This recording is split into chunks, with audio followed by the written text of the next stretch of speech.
Hello everyone, welcome to EduChemy and today we are going to discuss about the concept of one nation one election. Now ये जो term है one nation one election ये काफी news में है. You must have read, you must have seen some videos on this topic. तो आज हम लोग इस टॉपिक को अपने हिसाब से कवर करेंगे और ये देखेंगे कि क्या सही में वन नेशन वन इलेक्शन जो है वो हमारे कंट्री के लिए सही है या फिर जो रीजनल पार्टीज हैं, जो स्टेट पार्टीज जो इसके अगेंस्ट हैं, जो बातें बोल रही हैं, क्या वो सच है. इसके बारे में हम लोग थोड़ा सा एनालिसिस करेंगे based on statistics and data. अगर आप देखें तो करंट जो गवर्नमेंट है ये बहुत ही स्ट्रांगली प्रपोज कर रही है इस आइडिया को और ये अभी से नहीं है. अगर आप देखेंगे राइट फ्रॉम 2016 में जब नीति आयोग का रिपोर्ट आया था तो उन्होंने भी बोला था, क्योंकि उस पर उनको बोला गया था कि आप इसके फिजिबिलिटी को चेक करिए कि क्या हमारे कंट्री में एक टाइम पर पूरे स्टेट्स एंड लोकसभा में एक साथ इलेक्शन होना चाहिए या नहीं होना चाहिए. तो obviously different organisations, different committees ने इसको बहुत टाइम से रेकमेंड करते आए हैं इस चीज को कि वन हमारे कंट्री में एक ही इलेक्शन होना चाहिए. लेकिन क्या ये फिजिबल है, इसको आज हम लोग देखेंगे. नाउ लॉ मिनिस्ट्री ने सैटरडे को नोटिफाई किया एक हाई लेवल कमिटी जिसका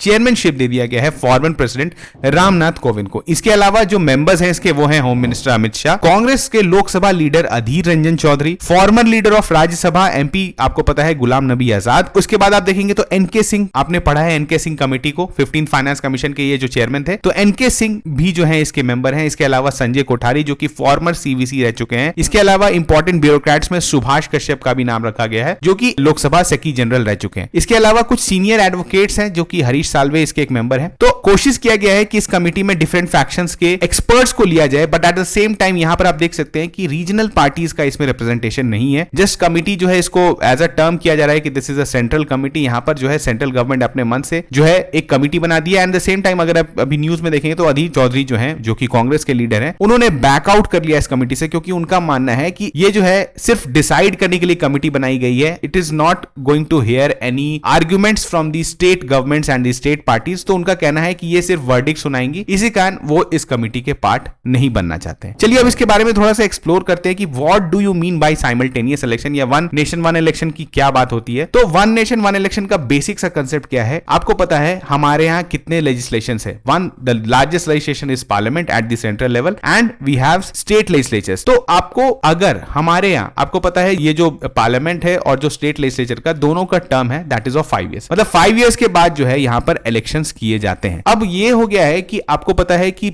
लोकसभा इलेक्शन कब है, 24 में है. अब बहुत सारे जो स्टेट लेजिस्लेचर के इलेक्शंस हैं वो भी 2024 में होने वाले हैं. 5-6 स्टेट्स ऐसे हैं जहां पर इलेक्शन होने वाले हैं, लेकिन बहुत सारे स्टेट्स में इलेक्शन नहीं होगा. इसका मतलब क्या होता है कि स्टेट में और जो लोकसभा के जो इलेक्शन का जो टाइमिंग है ये काफी डिफरेंट है. और डिफरेंट होने की वजह से क्या होता है कि 5 साल के इंटरवल में आप बोलेंगे कि लोकसभा का जैसे अगर 5 साल का इंटरवल होता है तो उसके बीच में इलेक्शंस चलते ही रहते हैं, स्टेट के इलेक्शंस चलते रहते हैं. तो इससे क्या होता है कि बहुत सारे डिसरप्शंस होते हैं, कॉस्ट इंक्रीज होता है गवर्नमेंट का, एक्सचेकर पे बहुत ज्यादा लोड पड़ता है. तो इन सब चीजों को हम लोग एक्सप्लोर करेंगे. तो अगर लोकसभा इलेक्शन और स्टेट लेजिस्लेटिव असेंबली के इलेक्शंस एक साथ कर दिए जाएं किसी भी तरीका से, कैसे वो पॉसिबल होगा वो हम लोग आगे देखेंगे. तो that will be called one nation one election. यहां पर आप लेकिन ध्यान दीजिए कि elections to the urban local body and panchayat को इसमें इंक्लूड नहीं किया जाता है. यहां पर आपको इसके बारे में टोटल क्लैरिटी होना चाहिए कि हम लोग अर्बन लोकल बॉडीज और पंचायती राज गवर्नमेंट के बारे में बात नहीं कर रहे हैं. We are just talking about the parliament and the state legislature. अब देखिए वन नेशन वन इलेक्शन ये कोई न्यू कंसेप्ट नहीं है इंडिया में. ऑब्वियसली फॉरेन में तो है ही, बहुत सारे कंट्रीज में one nation one election follow किया जाता है, लेकिन इंडिया में भी ये कोई नया कंसेप्ट नहीं है. आफ्टर इंडिपेंडेंस हमारे यहाँ आपको पता है क्योंकि स्टेट लेजिस्लेचर्स और पार्लियामेंट ने साथ में फंक्शन करना स्टार्ट किया था, तो वहां पे सेम टाइम पे इलेक्शन हुआ. सबसे पहले we had elections in 1952, then in 1957, then you may say in 1962. कुछ ऐसे कंडीशंस क्रिएट हो जाते हैं कि किसी स्टेट में जो है आपको वहां पर प्रेसिडेंट्स रूल लगाना पड़ता है. And this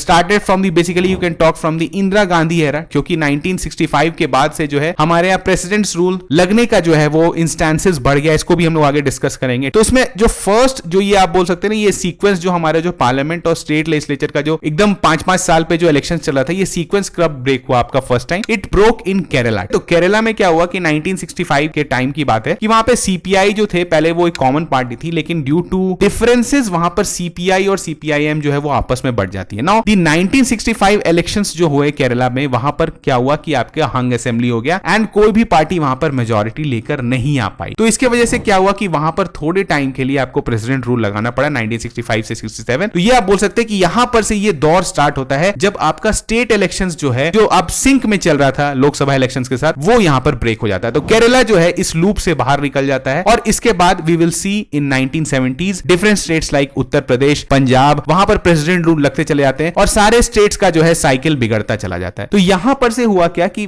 we started as a one nation one election system in our country, but later on क्या हुआ कि ये स्टेट्स जो है वो छूटते चले गए और आज के समय में आप देख सकते हैं कि हर स्टेट जो है वो डिफरेंट टाइम पर वहां पर इलेक्शन होता है। तो आप समझ पा रहे हैं कि ये कैसे स्टार्ट हुआ। हमने अच्छे से स्टार्ट किया था, लेकिन due to circumstances, president rule, ये सारे चीज जो है वो हो गए। अगर आप देखें, अगर आप हिस्ट्री में थोड़ा जाना चाहेंगे तो आप देख सकते हैं यहां पर इंडिया का मैप आपको दिखेगा। इसमें आप देखिए कि डिफरेंट स्टेट्स में कितनी ज्यादा बार आपके प्रेसिडेंट रूल लगाए गए हैं। अगर आप देखिए तो उत्तर प्रदेश में 9 बार लग चुके हैं अभी तक। अगर आप कर्नाटका में देखेंगे तो 6 बार लग चुका है। इसके बाद अगर आप देखेंगे नॉर्थ ईस्ट में तो काफी टाइम पे लगते रहता है, क्योंकि वहां पर बहुत अनस्टेबल डेमोक्रेसी है अभी भी। तो यहां पर आप देख सकते हैं कि डिफरेंट स्टेट्स में डिफरेंट टाइम पे प्रेसिडेंट रूल लगाए गए, जिसके वजह से पूरी तरह से सिंक बिगड़ गया। एंड यहां पर हमारे यहां जो वन टाइम पे वन इलेक्शन होता था वो सिस्टम पूरी तरह से बिगड़ गया। इसके अलावा डिफरेंट गवर्नमेंट्स भी आई, डिफरेंट प्राइम मिनिस्टर्स आए जो अपने टाइम पर जो इसको इंपोज करते चले गए। देखिए इंदिरा गांधी के टाइम पे आप देख सकते हैं 35 टाइम्स प्रेसिडेंट रूल इंपोज किया गया था। तो आप समझ सकते हैं कि ये प्रॉब्लम जो है बहुत टाइम से चलते आ रहा है। एंड अभी के टाइम पे हमारे यहाँ जो क्या हो गया कि सारे स्टेट्स का जो है वो इलेक्शंस डिफरेंट टाइम पर हो रहा है। अब यहाँ पर अगर आप देखेंगे तो कुछ इलेक्शंस जो है वो स्टिल ओवरलैप करते हैं, कुछ ऐसे जो है अभी तक सिंक में चल रहे हैं हमारे लोकसभा इलेक्शंस के साथ। जैसे अगर आप देख सकते हैं यहाँ पर तो 2024 में जैसे हमारे लोकसभा इलेक्शंस होने वाले हैं, तो इसके अलावा कुछ स्टेट इलेक्शंस भी इनके साथ कोइंसाइड करते हैं। जैसे आप देख सकते हैं महाराष्ट्र में वी हैव उड़ीसा इलेक्शंस, इसके अलावा आप देखेंगे तो Arunachal Pradesh, we have Haryana elections. तो बहुत सारे इलेक्शंस जो है यहाँ पर ओवरलैप कर सकते हैं। यहाँ से प्रीलिम्स में भी क्वेश्चन बन सकता है कि कौन से स्टेट के इलेक्शंस जो है वो ओवरलैप करते हैं आपके लोकसभा इलेक्शंस के साथ। तो यहाँ पर आप देख सकते हैं। लेकिन इसके अलावा आप देखिए बहुत सारे स्टेट्स में इलेक्शंस 25 में होने वाले हैं, 25 में होने वाले हैं, 26 में होने वाले हैं, 27 में होने वाले हैं। तो इस केस में क्या अगर कुछ भी होता है तो क्या इन स्टेट गवर्नमेंट्स को मनाया जा सकता है कि आप अपने गवर्नमेंट को पहले एंड कर दें and go for an election? तो ये बहुत बड़ा मुद्दा है और कितनी प्रैक्टिकल है ये, इसको हमें आगे देखने को मिलेगा। इस पर हम लोग थोड़ा एक एक करके देखेंगे। लेकिन अभी आपको समझना चाहिए कि हमारे यहाँ we had one nation one election, but later on due to आप देख रहे हैं प्रेसिडेंट्स रूल, ये जो है वो सिंक बिगड़ गया। इसके बाद अगर हम लोग बात करें तो चैलेंजेस क्या आने वाली है, अगर मान के चलिए कि if the committee recommends for one nation one election, तो इसके लिए क्या क्या चैलेंजेस आने वाले हैं। सबसे पहले तो है देखिए दिस इज कॉन्स्टिट्यूशनल अमेंडमेंट होने वाला है। अगर आपको one nation one election system को इंट्रोड्यूस करना है तो आपको different articles of the Indian constitution को अमेंड करना पड़ेगा। नाउ आपको पता है the Indian constitution is amended by two methods. One method is outside the purview of article 368 and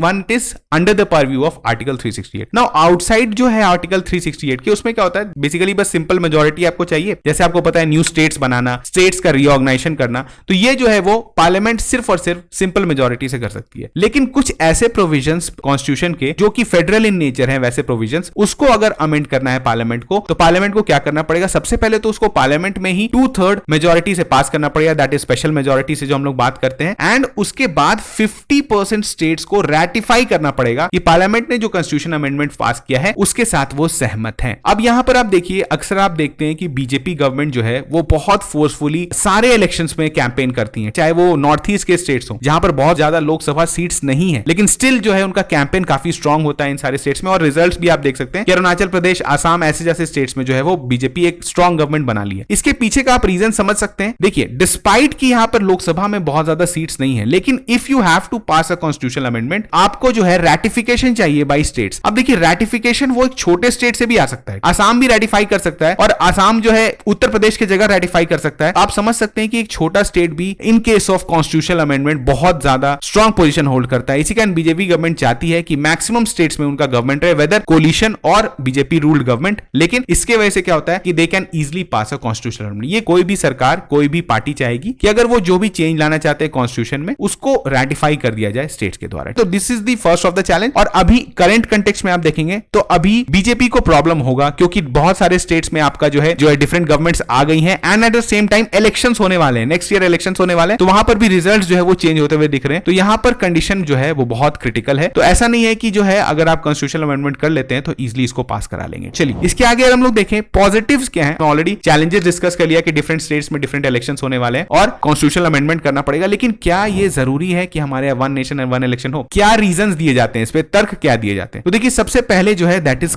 खर्चा, money. India is a developing country, we have the largest democracy, we have the largest functional democracy, जहां पर we have you में से कितने voters हैं आप अंदाज लगा सकते हैं। तो इतने बड़े कंट्री में इलेक्शन को अच्छे से कंडक्ट कराना, जिसमें ट्रांसपेरेंसी रहे, जिसमें इक्विटी रहे, ऐसे इलेक्शंस को कंडक्ट कराने के लिए बहुत ज्यादा पैसा लगता है। और आपको रिसेंट टाइम में पता है कि जो पॉलिटिकल पार्टीज हैं ये भी काफी ज्यादा पैसा खर्च कर रही हैं। अगर आप सिर्फ सिर्फ 2019 इलेक्शन की बात करें, अगर एक रफ डेटा की बात करें तो 50,000 करोड़ वो spent by the political parties in their election campaign. 50 to 60,000 crore जो है वो खर्च किया गया था, आप इसको अंदाजा लगा सकते हैं। और अगर आप इलेक्शन कमीशन की खर्च की बात करें तो it is somewhere around you may से 8,000 to 10,000 करोड़। इसमें ईवीएम्स का खर्चा, सिक्योरिटी फोर्सेस का खर्चा, वोटर आईडीज क्रिएट करने का खर्चा और जो आपके जो पॉल जो स्टेशंस बनाए जाते हैं उसके लिए खर्चा, तो ये बहुत ज्यादा खर्चा है और ये सालों भर आप बोल सकते हैं 5 साल के ड्यूरेशन में चलता ही रहता है। कभी आपके लोकसभा इलेक्शंस में, फिर स्टेट असेंबली के इलेक्शंस में, तो ये खर्च जो है ये इतना ज्यादा है कि इसके बारे में बोला गया कि अगर हम लोग अपने यहाँ one nation one election implement कर लेते हैं। अब देखिए यहां पर आपको एक क्लैरिटी होना चाहिए कि वन नेशन वन इलेक्शन इसका मतलब ये नहीं है कि एक दिन में ही पूरे कंट्री में इलेक्शन हो जाए या फिर एक वीक में ही पूरे कंट्री में इलेक्शन हो जाए जैसे कि स्टेट्स में होता है। लेकिन आपको यहां पर ध्यान देना है कि वन नेशन वन इलेक्शन का मतलब क्या हुआ कि कुछ टाइम पीरियड 3 से 4 मंथ आप लगा सकते हैं जिसके बीच में हमारे पूरे कंट्री में एक टाइम पे इलेक्शन किया जाएगा। सारे लोग वोट डालेंगे for state assemblies and Lok Sabha at the same time और फिर जाके आप जो है ये 4 मंथ या 5 मंथ में आप इस प्रोसेस को कंप्लीट कर लीजिए ताकि बाकी टाइम तक we can focus on developmental issues. तो ये बहुत बड़ा एक जो है इसका रीजन है और इसको ये माना भी गया है कि इससे हमारे इलेक्शन एक्सपेंडिचर में, खास करके इलेक्शन कमीशन ऑफ इंडिया का जो एक्सपेंडिचर है उसमें कमी देखने को मिल सकती है। सेकंड पार्ट है कि आपको पता है कि हमारे इलेक्शंस इतने इजीली नहीं किए जाते हैं यहां पर, क्योंकि इतना डाइवर्स कंट्री है, डिफरेंट फैक्टर्स जो हैं उसको यूज किया जाता है इलेक्शंस को इन्फ्लुएंस करने के लिए। इसमें आपने देखा है मनी भी बहुत बड़ा फैक्टर है। बहुत टाइम आप इलेक्शंस के टाइम में देखेंगे जब एमसीसी लगा हुआ रहता है तो उस समय आप देखते हैं कि जो है छापे में आपको पैसा पाया जाता है किसी कार में, किसी लोकेशन पे। तो ये बेसिकली क्या है कि पॉलिटिकल पार्टीज, चाहे एक पॉलिटिकल पार्टी की नहीं बात हो, सारे पॉलिटिकल पार्टी जो है वो मनी यूज करते हैं टू इन्फ्लुएंस देयर वोटर्स और ये इसको काफी रोकथाम करने के बावजूद जो है इसमें बहुत सारे लीकेजेस देखने को मिलते हैं। इसके अलावा आप इलेक्शन के समय देखेंगे कि न्यूज चैनल भी काफी ज्यादा हीटेड डिबेट्स चलाते हैं, हेट न्यूज फैल जाता है सोशल मीडिया पे, तो ये सब भी जो है हमारे सोशल हार्मनी को बहुत तरह से डिस्टर्ब करता है। इसके अलावा liquor and all these things जो है ये प्रमोट किए जाते हैं थ्रू इलेक्शंस। अब इलेक्शन का टाइम क्योंकि हमेशा चलते रहता है, कभी स्टेट इलेक्शन हो गया, कभी लोकसभा इलेक्शन हो गया, तो ये प्रोसेस भी है कैरी ओवर करते हैं जो कि हमारे कंट्री के लिए अच्छे नहीं है। इसके अलावा अगर हम लोग बात करें तो वोटर टर्नआउट की भी, अब वोटर टर्नआउट का फॉर एग्जांपल आपकी ही बात करते हैं, if you are a voter of Uttar Pradesh, अगर आप उत्तर प्रदेश से बिलोंग करते हैं और आप बैंगलोर में काम करते हैं तो लोकसभा इलेक्शंस होने वाले हैं, आपके पास वोटर आईडी है, आप वोट करने के लिए एलिजिबल हैं, लेकिन आप बैंगलोर से यूपी नहीं आ सकते हैं सिर्फ वोट करने के लिए। हो सकता है कि आप एक बार आ जाए लेकिन 2 बार, कभी स्टेट इलेक्शन, कभी असेंबली, आप बोल सकते हैं लोकसभा इलेक्शन, हर बार आप नहीं आ पाएंगे क्योंकि आपका भी बहुत ज्यादा कॉस्ट है। तो यहां पर वोटर टर्नआउट बहुत कम होता है, ठीक है। इवन 2019 में भी लोकसभा इलेक्शंस में वोटर टर्नआउट जो कि उम्मीद किया गया था, even after a lot of campaigns were done by the election commission of India, इसके बावजूद जो है बहुत ज्यादा वोटर टर्नआउट यहां पर नहीं देखने को मिला। तो अब देखिए क्या है, ये हमने देख लिया कुछ नेगेटिव्स। एक और 2 नेगेटिव क्या है कि जैसे एमसीपी, आपको पता है मॉडल कोड ऑफ कंडक्ट जो लगता है, जो इलेक्शंस के अनाउंसमेंट के बाद जो है वो लग जाता है कि आपको ये सारे पार्टीज को ये सब चीज को फॉलो करना पड़ेगा। तो इससे भी क्या होता है कि देखिए एक तरह से सरकारी तंत्र जो है आपके पास लिमिटेड है, you have limited government officers, you have limited government machineries. तो ये जब मशीनरी किसी एक पर्टिकुलर इंपॉर्टेंट काम में लग जाते हैं, जैसे इलेक्शन प्रोसीजर है, तो वहां पर बाकी काम जो है उसमें डिलेज होने लगता है। अगर आप जनरली अपने स्टेट में आप कभी भी देखेंगे कि इलेक्शंस होगा तो आप जब भी कोई काम कराने जाएंगे सरकारी काम, तो वहां पे बोला जाए कि अब इलेक्शन का टाइम चल रहा है तो अभी आपसे लेट हो जाएगा। तो मॉडर्न डे गवर्नेंस में जहां पर we are hoping to become a $5 trillion economy और इतना ज्यादा ग्रोथ रेट हम अचीव करना चाह रहे हैं, ट्रांसपेरेंसी अचीव करना चाह रहे हैं, अकाउंटेबिलिटी अचीव करना चाह रहे हैं, ई गवर्नेंस अचीव करना चाह रहे हैं, उस केस में अगर आप थ्रू आउट इलेक्शंस में आपकी गवर्नमेंट अगर बिजी रहेगी तो definitely day to day governance पे जो है बहुत ज्यादा इसका इफेक्ट पड़ेगा और हमारे डेवलपमेंटल प्रोसीजर्स में जो है वो हर्डल्स आएंगी। इसके बाद हम लोग बात करें तो एक और जो सबसे बड़ा ड्रॉबैक है that is inconsistency in policies. Although आप बोल सकते हैं बीजेपी गवर्नमेंट को आप अपलॉड कर सकते हैं कि despite the hurdles because they have a strong majority, बहुत सारे पॉलिसीज में जो है कंसिस्टेंसी देखने को मिला है। लेकिन अगर आपके यहाँ जो कोलिशन गवर्नमेंट्स बनती थी जनरली, जहां पर स्टेट गवर्नमेंट्स का, स्टेट पार्टीज का बहुत ज्यादा इन्वॉल्वमेंट होता था, तो उस केस में क्या होता था कि जो सेंट्रल गवर्नमेंट है वो कभी कोई स्ट्रॉन्ग पॉलिसी को फॉलो नहीं कर पाती थी। फॉर एग्जांपल आप लेके चलिए, मैं एक एग्जांपल आपसे कोड करके आपको समझाना चाहता हूं। अगर सेंट्रल गवर्नमेंट एमएसपी को रिफॉर्म करना चाहती है, नाउ रिफॉर्म करने के लिए कोई पॉलिसी लाई है, but at the same time 1 साल के बाद you have elections in Punjab. Now Punjab is a typically agrarian economy, वहां पर एग्रीकल्चर जो है वो मेजर सोर्स ऑफ इनकम है। तो अगर आप वहां के फार्मर्स के सेंटिमेंट्स को हर्ट करते हैं ड्यूरिंग दी, आप बोल सकते हैं आपने सेंट्रल पॉलिसीज कुछ ऐसे बनाए हैं जो कि एमएसपी के अगेंस्ट है, तो आपका चांसेस बहुत मीगर हो जाता है to win election in Punjab. तो ये सब भी एक रीजन है कि अगर आप थ्रू आउट इलेक्शन में ही लगे रहेंगे तो आप हमेशा आपके पॉलिसीज में जो है वो इनकंसिस्टेंसी देखने को मिलेगा। पहले के टाइम पे आपने सुना होगा कि बहुत सारे लोन वेवर्स किए जाते थे कि जैसे इलेक्शन आया सारे फार्म लोन वेव कर दिए गए। तो इससे क्या होता था कि इलेक्शंस के प्रोसेस में थोड़ा सा पॉपुलिस्ट मेथड सरकारें अपनाती हैं ताकि वो पावर में आ पाए। पावर में जब तक नहीं आएंगे तो वो काम भी नहीं कर पाएंगे। तो इसके लिए ये सारे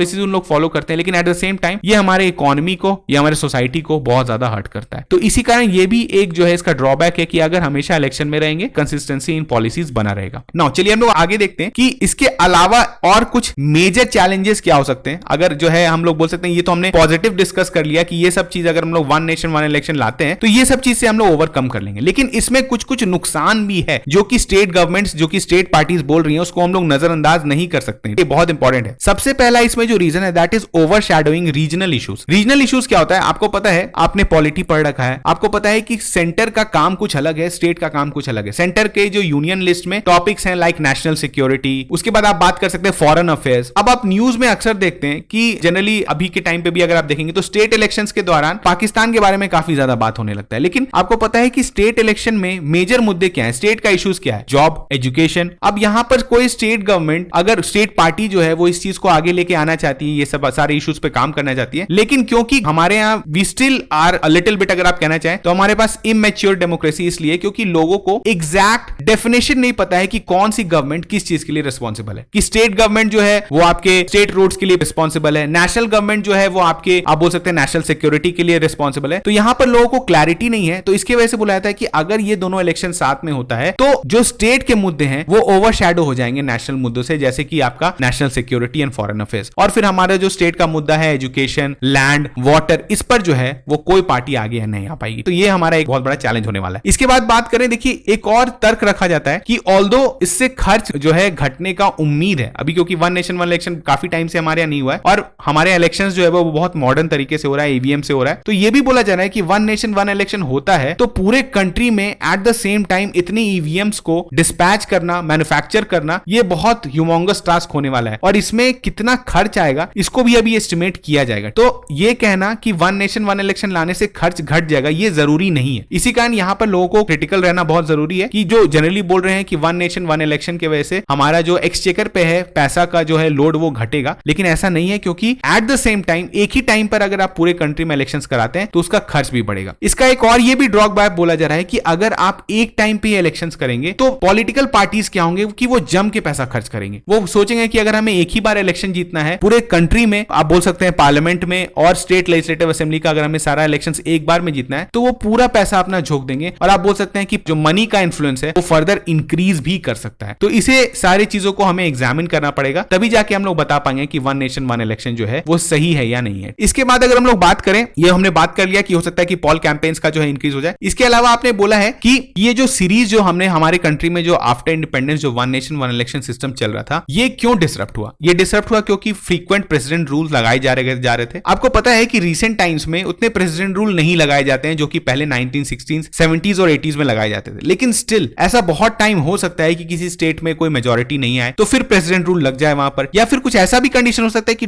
थोड़े टाइम के लिए आपके यहाँ लोकसभा में भी कोई जो है स्ट्रॉन्ग पार्टी या कोई पार्टी जो है वो गवर्नमेंट नहीं बना पाए, हंग असेंबली हो जाए, इस तरह का भी चीजें भी तो हो सकता है ना। तो अगेन हमने वन नेशन वन इलेक्शन करने के लिए सारा जोर लगा दिया, सारा मनी पावर लगा दिया और फिर लेटर ऑन फिर यही सीरीज अगर स्टार्ट हो जाता है, क्योंकि हमारा कंट्री बहुत ही डाइवर्स है, we have different states, we have different issues, तो कहीं पर भी ये सिस्टम फिर से ब्रेक हो सकता है और फिर ये साइकिल ग्रो करके फिर जो है हम लोग वापस उसी कंडीशन में पहुंच जाएंगे। तो ये आपको डिसाइड करना है, कमिटी को डिसाइड करना है, गवर्नमेंट को डिसाइड करना है कि क्या वन नेशन वन इलेक्शन हमारे यहाँ भी फिजिबल है या नहीं है। तो इस पर काफी डिस्कशन चलने वाला है। ये ऐसा नहीं है कि एक महीने में कमिटी इस पर डिसाइड कर लेगी तो इस पर कुछ डिसीजंस ले लिया जाएगा, क्योंकि यहाँ पर रीजनल पार्टी का बहुत ज्यादा इंपॉर्टेंस होने वाला है, क्योंकि अगर इलेक्शन से रिलेटेड है तो definitely this is a federal issue, तो इस पर अभी लॉन्ग ड्रॉन डिस्कशंस होंगे, तभी जाकर जो है इस पर कुछ डिसीजन लिया जा सकता है। तो चलिए मिलते हैं नेक्स्ट वीडियो में, तब तक थैंक यू।